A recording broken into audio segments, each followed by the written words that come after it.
السلام علیکم ناظرین، اس چینل پر آپ کو ملیں گے ہر روز نئے ڈراموں کے ریویو۔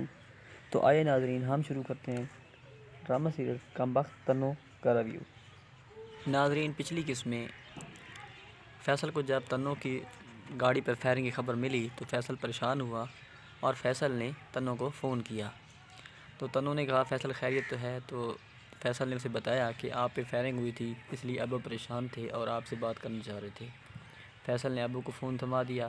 ابو نے تنو سے اس کی خیریت دریافت کی اور طاہر کے بھی۔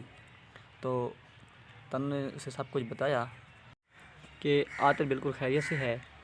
تو ادھر نورین اس کی چھپ چھپ کی باتیں سن رہی تھی، وہ شک میں پڑ گئی کہ عاطر کو کیا ہوا۔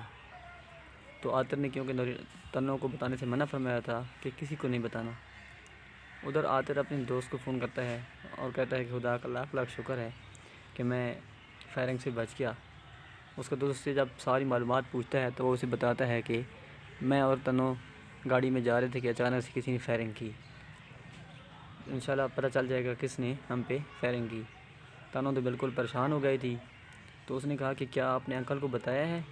تو اس نے کہا نہیں، بالکل نہیں بتایا۔ ادھر عاطر کو پتہ چل جاتا ہے کہ یہ سب کیا دھرا نورین کے ماموں کا ہے، نورین کے ماموں نے فائرنگ کروائی تھی۔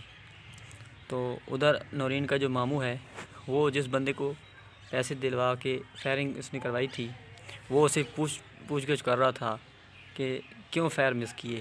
تو اس نے کہا کہ راستے میں ایک لڑکا جانی آ گیا تھا، جس نے ان دونوں کی جان بچائی۔ تو اس کا ماموں جا کے جانی کو مار رہا تھا کہ اچانک سے پولیس والے آ گئے اور اسے پکڑ لیا اور اسے کہا چلو آپ کو ہم اب تھانے لے کے جائیں گے۔ تو اس کو تھانے لے گئے۔ عاطر نے نورین کو بتایا کہ قاتل پکڑا گیا ہے۔ تو نورین بڑی خوش ہوئی اور کہا کہ اب سب کچھ ہم ابو کو بتا دیتے ہیں۔ تو جب اس کے ابو کو پتہ چلا تو اس کے ابو نے کہا کہ یہ بات مجھے تو بتانی تھی آپ نے، چلو اب اللہ کا لاکھ لاکھ شکر ہے کہ آپ بچ گئے ہیں۔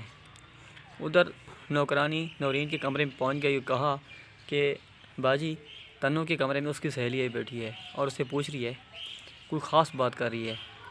تو نورین نے کہا اچھا یہ بات ہے، تو چلو میں جاتی ہوں تنو کے کمرے میں۔ جب نورین اس کے کمرے میں گئی تو وہ دونوں چپ کر گئیں۔ نورین نے کہا بتاؤ مجھے کون سی بات آپ چھپا رہی تھیں؟ تو تنو نے کہا کہ وہ عاطر پہ فائر ہوا تھا اور وہ خدا کا لاکھ لاکھ شکر ہے کہ بچ گئے ہے۔ تو تنو نے کہا کہ اچھا یہ بات آپ نے مجھے اور آنٹی سے چھپائی، میں بھی جا کے آنٹی کو بتاتی ہوں۔ جب آنٹی کو، اس کی امی کو، عاطر کی امی کو اس بات کا پتہ چلا تو وہ بڑی غصہ ہوئی اور تنو کی بے عزتی کرنے لگی۔ تو اچانک سے ادھر سے اس کے سسر آ گئے اور اس نے ان دونوں کو روکا اور کہا کہ آپ کوئی ایسی بات نہیں کرو گے۔ یہ سب باتیں عاطر نے اس کو بتانے سے منع فرمائی۔